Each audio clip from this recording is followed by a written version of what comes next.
तो friends, good afternoon. कैसे हैं आप सब? आई होप बढ़िया आप तैयारी कर रहे होंगे, अच्छे होंगे आप।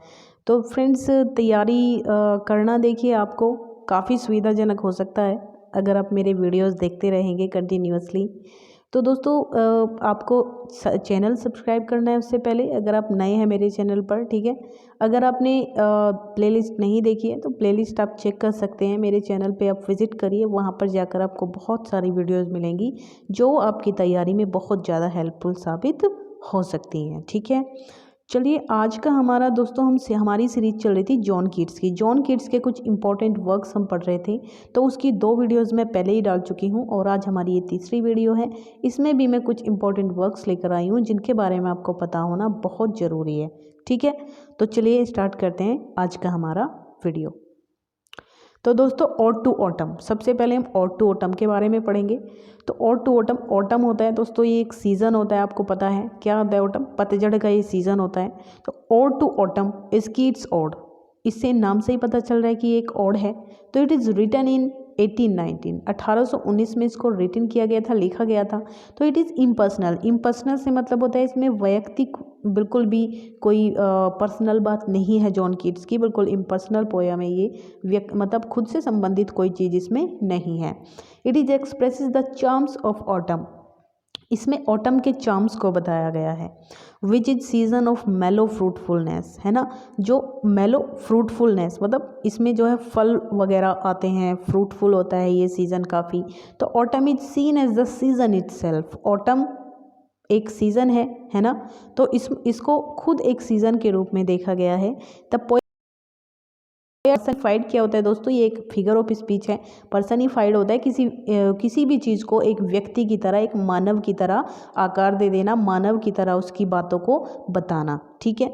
तो यहाँ पर पर्सनिफाइड कर दिया है पोएट ने ऑटम को, और उसको एक वोमेंस की शेप दे दी है, ठीक है। वोमेंस शेप में उसको पर्सनिफाइड किया है उसने, उसकी एक्टिविटीज़ को।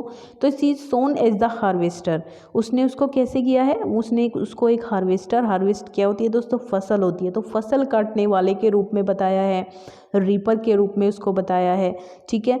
और ग्लीनर, रीपर होता है इकट्ठा करने वाला, जब हम फसल काटते हैं तो उसको इकट्ठा करते हैं उसके बाद, ठीक है। ग्लीनर होता है दोस्तों रीपर, ठीक है। ग्लीनर हो जाएगा आपका संग्रहित करने वाला, कैडर हो जाएगा आपका कैडर मेकर, मतलब देवदार के वृक्ष को लगाने वाला। तो इस टाइप से जो हमारे फसल से संबंधित चीज़ें हैं उनको इसमें शो किया गया है दोस्तों। तो the poet regrets and asks, poet बहुत दुख मनाता है और कहता है कि where are the songs of spring, है ना, कि स्प्रिंग मतलब बसंत के गीत कहाँ हैं। द नेक्स्ट मोमेंट ही रियलाइजेस, अगले ही मोमेंट उसको ये पता चलता है, वो रियलाइज़ करता है, उसको महसूस होता है हिज मिस्टेक, अपनी गलती, है ना।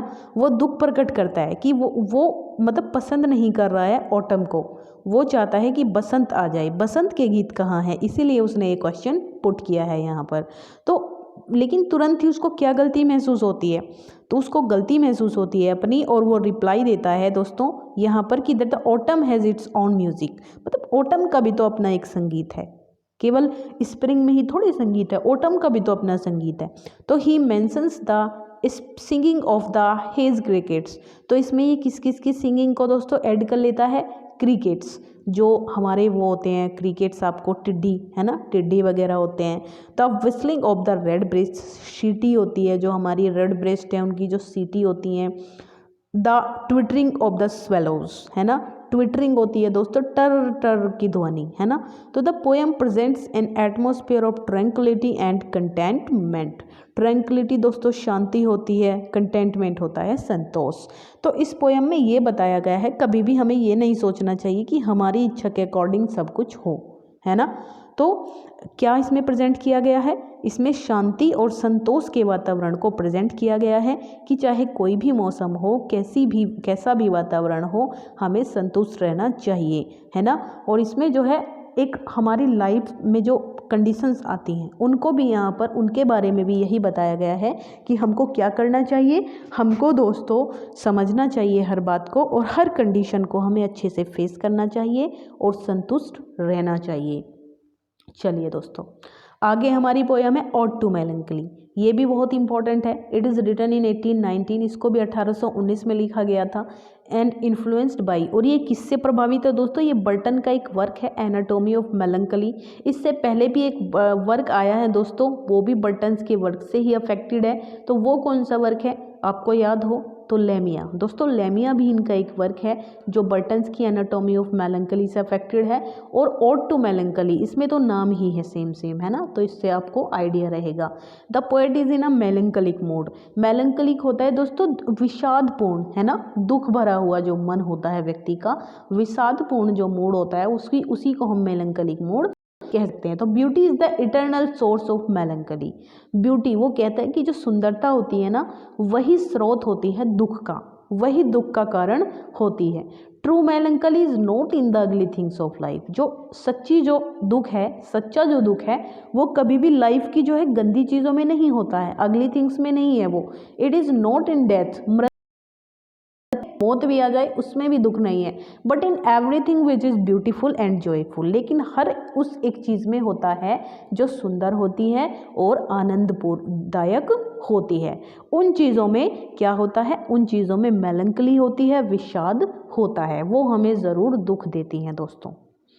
तो सी ड्वेल्स विद ब्यूटी, ये एक बहुत इंपॉर्टेंट पोएम, ये मतलब पंक्तियाँ हैं, आपको याद रखनी है। She dwells with beauty, beauty that must die, कई बार ये आ चुकी हैं पंक्तियाँ एग्जाम्स में। तो she dwells with beauty, beauty that must die, and joy whose head is ever his lips bidding adieu. She dwells with beauty, है ना, ब्यूटी दैट मस्ट डाई, मतलब ब्यूटी को तो मरना ही मरना है ना, जिस ब्यूटी के साथ वो रहती है उस ब्यूटी को तो मरना ही मरना है। और जो आनंद है, whose head is ever at his lips, जो उसके होठों पे था, बिडिंग एडियू, है ना, उसको क्या होना है, उसको विदा है। तो the poet loves, he knows the deep anguish of love. Poet प्यार करता है और जो है वो प्यार की जो है वो गहनता है उसको भी समझता है। Hence this ode is a rich expression of Keats experience of life. तो किड्स का जो जीवन से संबंधित जो उसका एक्सपीरियंस है उसको इस पोएम में बहुत अच्छे से प्रेजेंट किया गया है। आगे दोस्तों ode to a Grecian urn, ये भी बहुत इंपॉर्टेंट पोएम है। कई सारी लाइंस इसमें से आती हैं और कुछ इंपॉर्टेंट लाइंस मैं कराऊंगी इस पोएम की, है ना। जो भी मतलब इंपॉर्टेंट लाइंस हैं जॉन कीट्स की पोएम की, उसकी एक वीडियो अलग बनाऊंगी मैं आपके लिए, ठीक है। अभी तो हम यहाँ पे इनके वर्क्स के बारे में जान रहे हैं, तो वो आ जाती हैं। It is written in 1819। आपने देखा होगा कि ज़्यादातर जो पोएम्स हैं जो फेमस हैं जॉन कीट्स की, वो 1819 में ही रिटन की गई हैं, है ना, और उनमें से कुछ 1820 में पब्लिश भी की गई हैं और कुछ उनकी डेथ के बाद पब्लिश की गई हैं। तो the poet takes inspiration partly from a marble urn belonging to Lord Holland, ठीक है।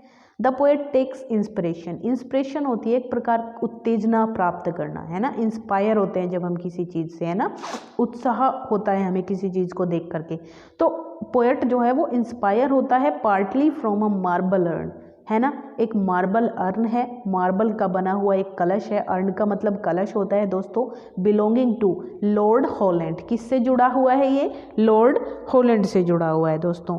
तो but it is also certain that kids also thinks of Greek sculpture in general, और इसमें बताया गया है कि किड्स जो है जो ग्रीक स्कल्पचर है, ग्रीक जो कला है, कलाकृतियाँ हैं, उनके बारे में क्या सोचता है ना, उसकी निश्चितता के बारे में इस पोएम में बताया गया है। He sees the Grecian urn and thinks that the urn is wedded to quietness. वो देखता है घड़े को, कलश को, और सोचता है कि जो ये कलश है इज वेडेड टू क्वाइटनेस, ये तो चुपचाप है ना, इसमें तो कुछ मतलब कुछ भी इसमें एन्जॉयमेंट नहीं है, रखा हुआ है बड़े आराम से, चुपचाप है। तो the earn tells the story of Greek life, लेकिन फिर वो देखता है कि जो अर्न है, जो घड़ा है, ये Greek life in the past through the pictures, इस पर जो पिक्चर्स बनी हुई हैं, कार्व ऑन इट, इस पर जो पिक्चर्स बनी हुई हैं उसके थ्रू ये कोई स्टोरी कहता है, ये कोई कहानी कहता है ना, पास्ट की कहानी।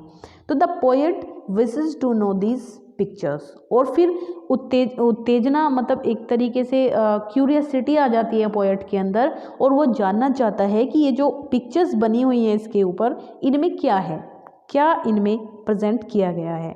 तो the poet asks the card musicians, उसके ऊपर कुछ म्यूजिशियंस बने हुए हैं, कुछ संगीतज्ञ बने हुए हैं, गीत गाने वाले, उनको कहते हैं कि कंटिन्यू देयर म्यूजिक, तुम अपना म्यूजिक कंटिन्यू रखो, एंड फील हिज सोल, और वो फील करता है, महसूस करता है शांतिपूर्वक उस मेलोडी को, उस लय को वह महसूस करता है पोएट। तो the lover who is trying to kiss his beloved, उस पर एक लवर और एक बिलव्ड बने हुए हैं, वो एक दूसरे को किस करना चाहते हैं दोस्तों, लेकिन नेवर बी एबल टू किस हर, वो कभी भी उसको किस करने में सक्षम नहीं होता है। The lover and beloved will always, आप ही सोचिए अगर आप तस्वीरों में किसी को, किसी लवर को, किसी बिलव्ड को किस करते हुए शो कर रहे हैं, तो क्या कभी वो उसको किस कर पाएगा? नहीं, वो हमेशा प्रयास ही तो करता रहेगा ना। तो वही चीज़ उस कलश पर है, देखता है पोएट कि जो एक बिलव्ड है, वो मतलब लवर है, वो अपने बिलव्ड को किस करना चाहता है लेकिन वो कर नहीं पाता है। तो the lover and beloved will always be young, जो लवर है और जो बिलव्ड है वो हमेशा ही यंग हैं, बिकॉज वो कलश पर बने हुए हैं, तो उनको थोड़ी बुढ़ापा आने वाला है। तो इट हैज़ इमॉर्टलाइज्ड ब्यूटी, तो इसने क्या कर दिया है दोस्तों, इनकी जो सुंदरता है वो अमर है ना, वो हमेशा सुंदर रहेंगे, हमेशा जीवित रहेंगे। ह्यूमन लाइफ इज़ फाइनाइट, जो मानव जीवन होता है दोस्तों वो फाइनाइट होता है, निश्चित होता है। हमारी एक उम्र होती है जीने की, मरने की, एंड आर्ट इज़ इनफाइनाइट, लेकिन जो आर्ट होता है ना वो इनफाइनाइट होता है दोस्तों, अनिश्चित होता है, वो अनंत काल तक होता है। The work of art like earn awakens imagination, और जो आर्ट का जो वर्क होता है, एक कलश, जैसे कि ये कलश है, इस प्रकार के वर्क्स क्या करते हैं, हमारे अंदर जो है कल्पनाएं पैदा करते हैं।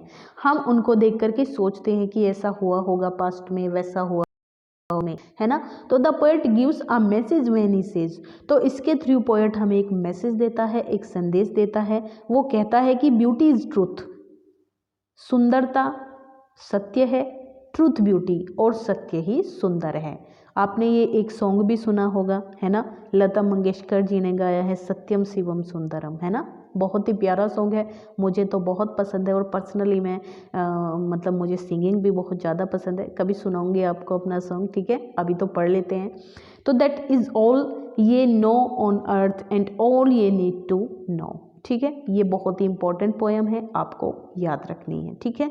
चलिए दोस्तों, यहीं तक था हमारा ये वीडियो, मुझे उम्मीद है कि आपको अच्छा लगा होगा दोस्तों। प्लीज़ कमेंट ज़रूर किया कीजिए। देखिए, आप कमेंट करते हैं, लाइक करते हैं तो थोड़ा सा इंस्पिरेशन मिलती है, अच्छा लगता है कि हाँ आप देख रहे हैं, आप पसंद कर रहे हैं, तो मैं और अच्छा बेहतर करने की कोशिश आपके लिए करती हूँ, ठीक है। तो कमेंट बॉक्स में आप कमेंट भी ज़रूर कर दिया कीजिए, और जो भी आपकी क्वेरी है वो आप मुझसे पूछ भी सकते हैं, ठीक है, मैं कोशिश करूँगी आपको जवाब देने की। थैंक यू दोस्तों, बाय, टेक केयर, तैयारी करते रहिए और पढ़ते रहिए दोस्तों।